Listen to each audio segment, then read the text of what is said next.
Drummond Island's Special Otter. The True Story of Buddy the Otter. By Jill Lowe Brumwell, and illustrated by Cheryl Meline. It looks like Melon. Ooh, it has signed. It's signed a copy, and it says "Nature at its Best," and it's the author, Jill Lowe Brumwell.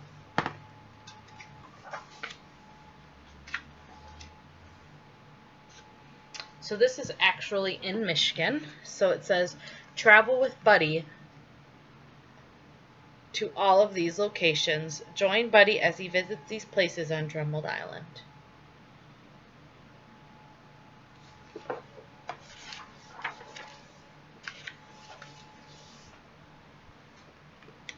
One spring day, a mother otter decided to move her babies to a safer place. Baby otters are called kits, and the four little kits jumped on their mother's back. They were crossing a country road when a car came along and scared the mother otter.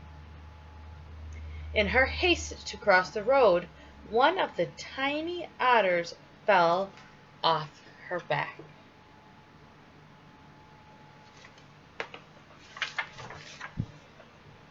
People in a nearby farmhouse saw what happened and expected the mother to come back for her baby. Days went by and she didn't return. The farmer family was worried about the little animal and called the Department of Natural Resources. They came at once and placed the little otter with a man who rescued wild animals. He called it Oscar and fed it milk from a baby bottle. Later, egg yolks mixed with the milk. As Oscar grew, he was taken for swims in rivers and lakes. He learned to swim and find food to take care of himself. Oscar lived with the kind man that spring and summer. The man grew to love Oscar, but knew Oscar was a wild North American river otter that should be returned to the wild as soon as it was able to take care of itself. Eno had rescued animals before. They too were returned to the wild, but this was going to be harder for him. Oscar was different.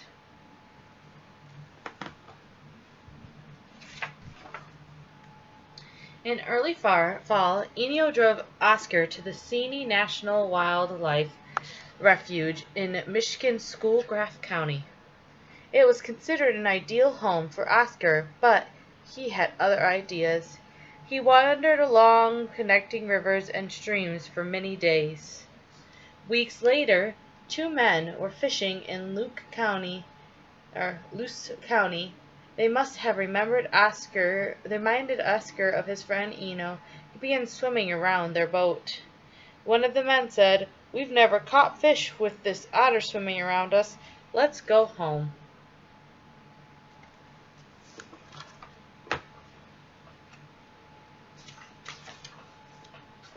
The fishermen were ready to leave, putting the last bit of gear in the car, when Oscar jumped in the car and wouldn't get out. He opened his mouth and showed his teeth. The men decided to take Oscar to their friend's house on a lake in Mackinac County.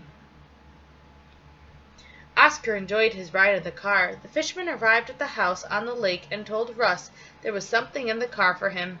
He opened the door. Much to his surprise, an otter jumped out and headed for the lake. Oscar quickly accepted the lake as his new home. He roamed freely around the lake, but visited Adrian and Russ regularly. Puzzled yet pleased with the otter's friendliness, and not knowing he had been named Oscar, Adrian gave him a new name, Buddy. Buddy remained on the lake during the rest of the fall and all winter. They soon realized he loved hot dogs.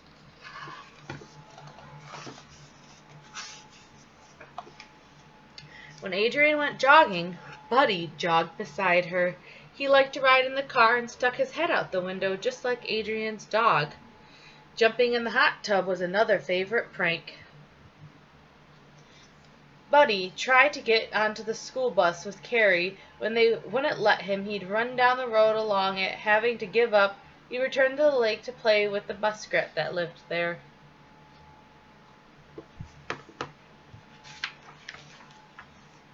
In winters, he was often seen sliding down snowbanks and hills. Towards the end of winter, a producer of an outdoor television program learned about the otter and paid Russ and Adrian a visit. He had filmed Oscar before he was released, and after seeing Buddy, was convinced they were the same. He returned with Eno, who agreed it was the same otter he had raised.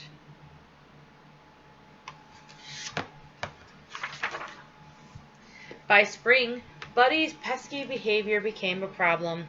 Adrian called the Department of Natural Resources. With their consent, Buddy was driven to the resort with a small zoo on Dummond Island in the Chippewa County, at the eastern end of the Michigan's Upper Peninsula. Steve picked Buddy up that day. He was surprised when Buddy jumped in the truck for the trip. Steve didn't know that Buddy was a seasoned traveler. That zoo was also home to a trio of orphaned black bears and a bull elk. Buddy's new home was 2 ponds connected by a stream. Steve put fish in the pond for Buddy to eat. Buddy enjoyed living at the zoo. That was part of a resort. At the lodge, he was seen climbing at the end table, sleeping on one of the beds, and swimming in the bathroom tub. He amazed guests when he went into the dining room and demanded food. He even participated in the annual 5K race sponsored by the resort, running along with the runners. Steve even took Buddy in the truck to get ice cream. Buddy loved ice cream. One day, Buddy was sniffing the outstretched hand of a guest who was at the resort and bit her thumb. Because Buddy was naughty, Steve called the veterinarian who took care of the zoo animals. Dr. Bennett told Steve to put Buddy in a pen for a few days.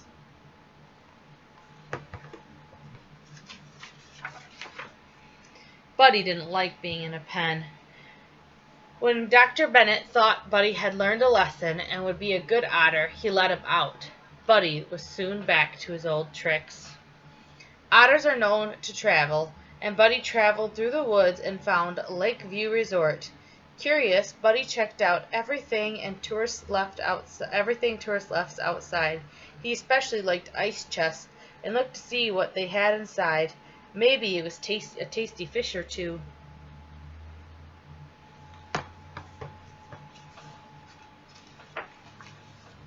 He opened the minnows' buckets and munched on minnows. He got in boats and played in them.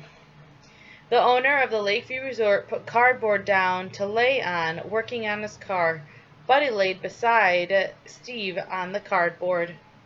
Moving on to the Winnow Resort, Buddy found Lynn and Leslie to play with. They were visiting their grandparents who owned the resort. The girls would call Buddy to go swimming, and he would come running from wherever he was. Their grandparents put a blanket under the boat trailer for Buddy to sleep on.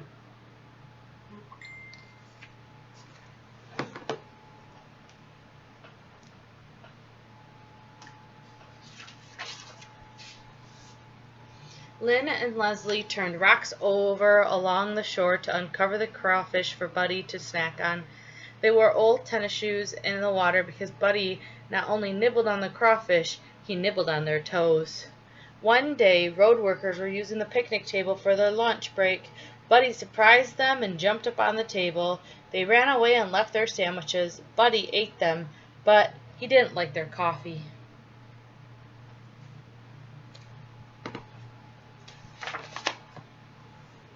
Buddy's next adventure was at the Dummond Motel. Tootsie left the door open to get supplies. Going back with clean sheets, she flipped the blankets back and found, much to her shock and surprise, an otter sleeping under the covers. Toots screamed and ran outside. Buddy went to the window and poked his face between the mini blinds and looked to see what all the fuss was all about.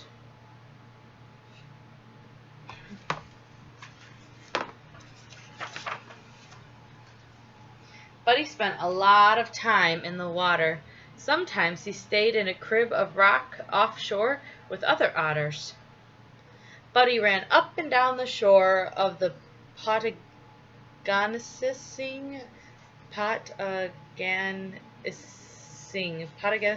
Bay on Drummond Island's north side. When he saw someone walking on the beach, he would run right up to them. To Buddy, there was no strangers, just friends to meet.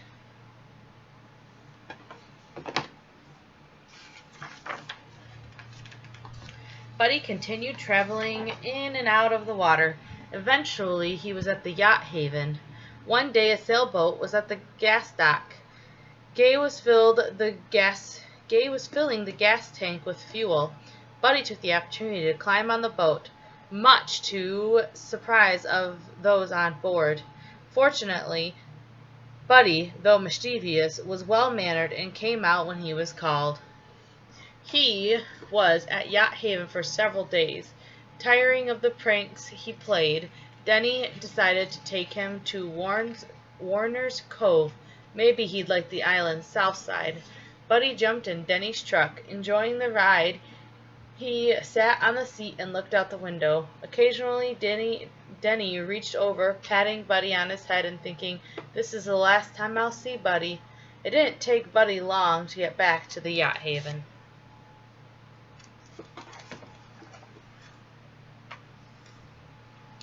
Water wasn't necessary. Buddy left the shore and traveled inland to the Bear Track restaurant. He even knew how to open the back door. A couple was sitting at a table eating oatmeal and toast. Buddy jumped up on the table and began to eat their oatmeal. Tom and Marva pushed their chairs back and sat watching in state of shock as Buddy finished their oatmeal and moved on to their toast. When he finished their toast, he quickly jumped to the floor. Nancy and the owner put a crate over Buddy and called Pat to help them get Buddy outside.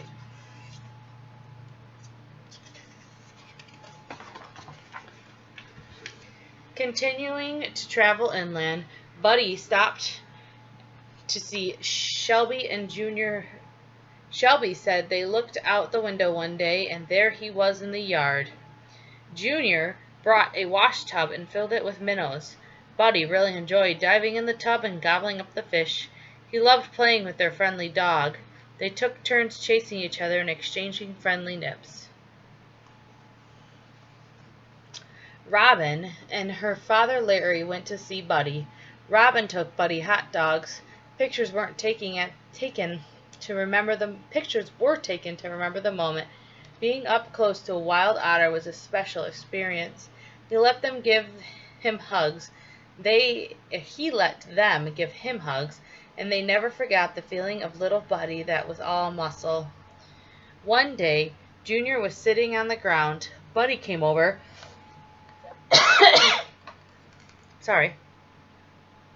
And showed his short-tempered side by biting the hand that fed him. Junior's hand. Junior dumped the water out of the tub, cleaned up the remaining fish, and turned the tub upside down. With no tub to play in, and no fish to snack on, Buddy left and was seen traveling down the Channel Road looking for a new adventure.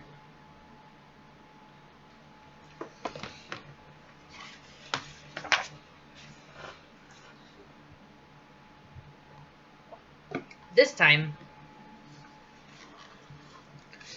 Buddy chose to go back on the lake shore near Nate's Marina, where a large family gathering was taking place. There was grandparents, parents, aunts, uncles, cousins enjoying the large get-together. One cousin, 10-year-old Michael, came up from swimming and said he was playing with an otter. No one thought he was serious until he returned from the beach, second time with an otter and a few family pets bounding behind him.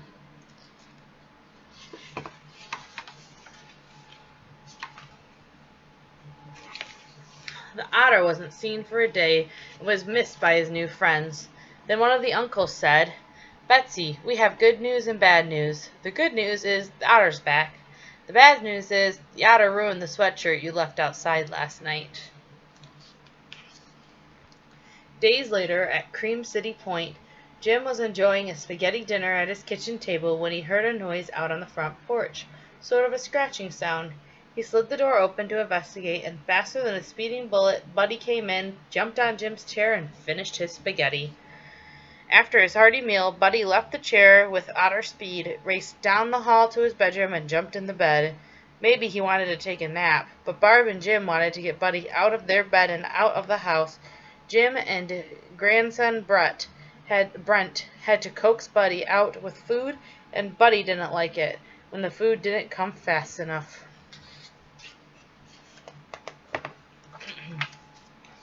Buddy moved to another place at Cream City Point. He made himself right at home and picked out a favorite place to sleep under the deck where it was cool. When he was more comfortable, he would stretch out on the lawn chair and go to sleep. Gary and Rondi,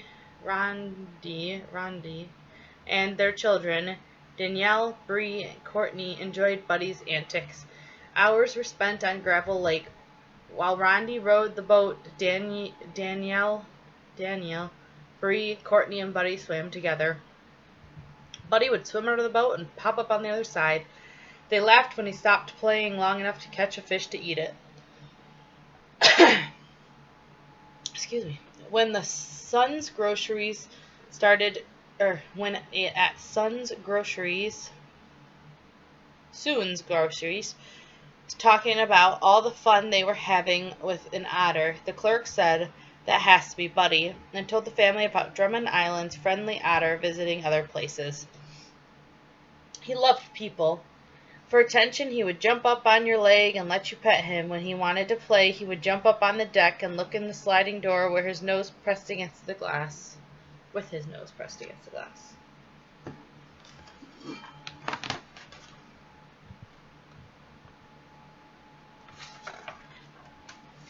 People who knew Buddy began to worry about him. He approached strangers who didn't know he was friendly or was a friendly tame otter. He was lucky when people he approached didn't scare easily, and soon realized he was special and liked people. When word got around that one lady was so afraid she sprayed him with bug spray, Buddy's friends were afraid he might really get hurt. Maybe Buddy would be safer and happier somewhere else. Folks who cared made arrangements for Buddy to travel to the John Ball Zoo in Grand Rapids, Michigan. There were friendly otters and fish in the stream. Scott, who knew Buddy was okay on Drummond Island, visited him at his new home. Buddy was busy catching fish with the other otters who didn't know how, or for the other otters that didn't know how. But Buddy had a little secret.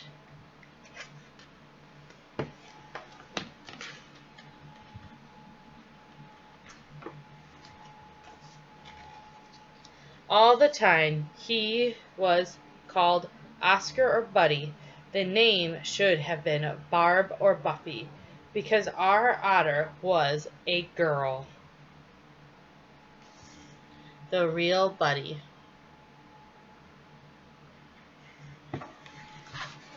So you can actually go to the John Ball Zoo and see Buddy. I'm pretty sure he's still there.